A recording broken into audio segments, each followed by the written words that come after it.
Bang, let's get it. Over the last 10 games, SGA has gone over 6 assists 80% of the time. Actually, he pushed one of those times last night. In the last game, he had 10 potential assists, only got 5. They got to make them shots. Do we like SGA to go over 6 assists? I think so. Bang, let's get it. The next play is going to be Jaden McDaniel. Rebounds and assist line is at 7. I need this hook here because how many times he's pushed this and they got him hitting that 100%. I don't like that at all. I think I'm fading Jaden McDaniel. Well, not fading. I'm staying away from this play. Too many pushes. I need the hook. If it's at 6.5 all day, you understand? Bang, let's get it. Marvin Bagley the third. His points, rebounds, and assists is at 23.5. Over the last 10 games and in 9 straight games, he's gone under this total. However, versus Milwaukee yesterday, he had 22 points, 9 rebounds, and 1 assist. All right. The Wizards play against Philly, though. And then 4 games against Philly. And his last game against his most recent game against Philly, the only game this season, he had 14, 7, and 3. However, that's just against Philly in 1 game. Over the last 10 games, he went 9 straight, going under 23.5 points, rebounds, and assists. I like Marvin Bagley the third to go under 23.5 PRA. Who's next? Jared McCain. He's back, but I'm not sure he's getting his minutes. But look, his rebound and assist line is at 5.5. I say he's back, but he's not getting the minutes like he did last year. Obviously, he didn't start off like that. But now, in the last, 5 games, he's getting about 25 minutes per game. But his rebound and assist line is at 5.5.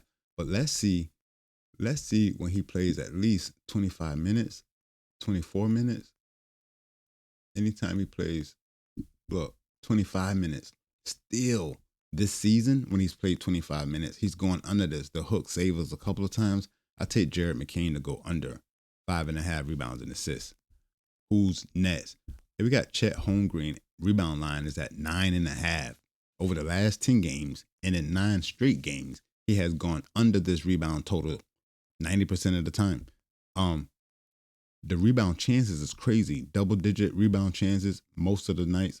Last game versus Portland, he had 16 rebound chances, 6 defensive boards, 3 offensive boards. But he ain't going over 10 rebounds in a minute. And because of I'm not saying he's not playing at the end of games. I know SGA isn't playing at the end of games. But if you look at his minutes, he's averaging 28 minutes per game. I'm not saying he's not getting taken out in blowouts, or he's still getting his average minutes. As you can see, 30 minutes, 9 rebounds in this last game versus Portland. Who they play against? They play against Golden State. That might be a decent game. And then 5 games against Golden State, only 1 this season. He did have 11 rebounds. Barely over 10, 1 over 10, 18 rebound chances. I still like Chet to go under here. That's just too many games in a row. You know what I mean? What are you going to go out there and go get 11 rebounds because I'm making this video? Probably so. Brandon Podziemski, his assist line is at 3.5. Over the last 10 games, the under is hitting 80% of the time. However, versus New Orleans a couple of days ago, he did have six potential assists and converted all 6 of them. But it's minus 135 to go under 3.5. I like Podziemski, who's also favored to go under at 55% according to the books, who have a line and list for it, which is everyone. I like Brandon Podziemski to go under 4 assists. Luke Cornett rebounds and assists is at 9.5.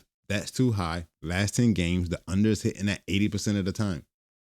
Give me Luke Cornett to go under 9.5 rebounds and assists. I highly doubt he's passing the ball. And this is the backup. Obviously, the alien is out, but I highly doubt he's passing the ball. He did have 3 assists last night, in this last game versus Minnesota. That's not a good look. We don't like to see that. However, over the last 10 games, he's gone under this number 80% of the time. Bang, let's get it.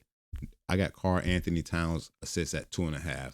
He got us crack this, right? He only had 2 assists against Toronto in his last game, but over the last 10, it's hitting at 80% of the time.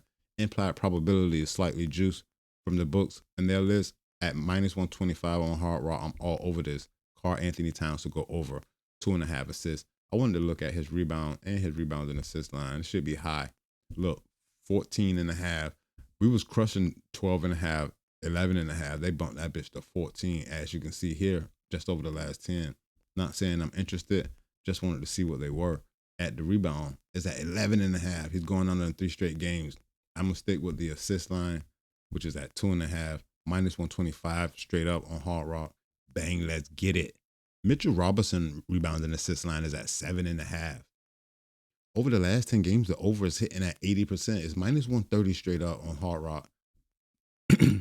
Mitchell Robinson had 15 rebounds, 0 assists in this previous game versus Toronto. I like Mitch Robinson to go over 7.5 rebounds and assists tonight versus Boston. I think Boston is slightly favored in that game. Trey Murphy, the third, his points and rebounds. I don't know why I've been betting so much on Trey Murphy. And it's not like I'm saying, oh my God, he's killing me, I'm losing. I am hitting. But the times I needed a smack on a parlay, he is shitting. In the last 10 games, 23.5 points and rebounds. He's cracking his 80% of the time. Versus Memphis is his last game out. He only had 12.6 rebounds. This is versus Minnesota, who we should get up for. 4 rebounds, 4 games versus Minnesota. None this season. This is going to be the first game Trey Murphy faces off against Anthony Edwards and the Timberwolves. I like Trey Murphy to go over 23.5 points and rebounds. That is 10 trending picks from pickfinder.app. The code is ReallyRico. I know you see it scrolling. You get 10% off for life. Over on Daily Grind Fantasy, I hopped to dabble with two data points selected. And the whole entire league, I mean, all of the leagues available, there's not a ton of value. Jameis Williams receptions line is at 5.5. That's for Thursday. Today is Tuesday. I see a lot of NFL plays. Not interested. If I click clear all and go to the NBA, just not sharp enough, especially not for parlays. But if I wanted to play anything straight, it has to be Paul George and up. Paul George rebounds and assists under 8.5. Isaiah Joe to go over 9 points. I like to play these straight on Hard Rock because a lot of the time Hard Rock has the exact line as Dabble does, and the price is much better than everything is being compared to. I haven't checked on those at the moment, but I know from what I've been doing, I'm looking at the top 4 for playing straight up. Keyshawn George, man, I don't know. His points and rebounds over 20. That might be money, but De'Aaron Fox under 11 rebounds and assists for the Spurs. I like this one as well, but nothing crazy for a parlay, in my opinion. Not on Dabble. Over on Price Picks, if I clear everything and go to the NBA. Why are you taking so long? And we can see we need data points, 2 minimum. And then, bang, there's some value on Price Picks. If you're interested in first quarter, I'm not. Keyshawn George over. I'm also not. I don't like any of these. Maybe Peyton Pritchard over 8 rebounds and assists. But these are sharp enough to put on the slip. But I don't like the first quarter joints.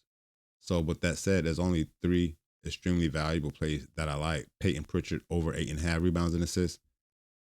Keyshawn George over 10.5 rebounds and assists. And Cam Whitmore to score over 12 points.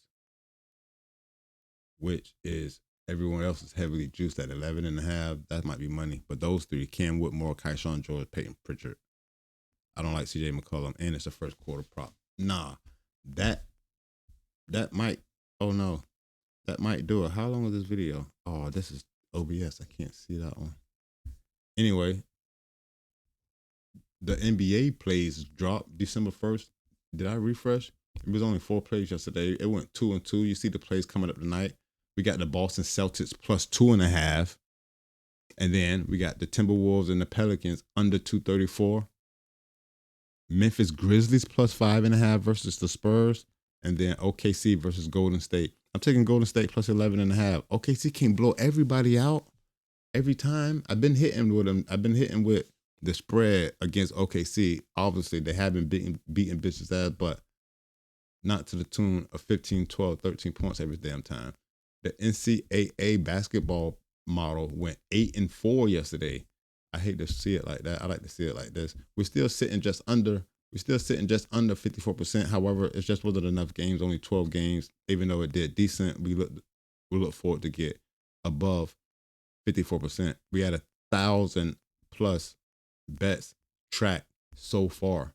But I like to go here. There's some big boy college basketball games today, not including Georgia at Florida State, but this is a valuable one. Florida State plus 2.5 and under 171. But I think like Kentucky plays Carolina today or some shit. There should be some really good basketball games. I'm gonna post those on Twitter that I play. They go to Carolina Tar Heels at Kentucky. We got Carolina plus 5.5. I'm down. And under 161. I'm down. I'm sure I saw a couple of more. Yeah. Gators at Duke. Florida play at Duke. No bet on the spread, even though it's Duke minus 7.5.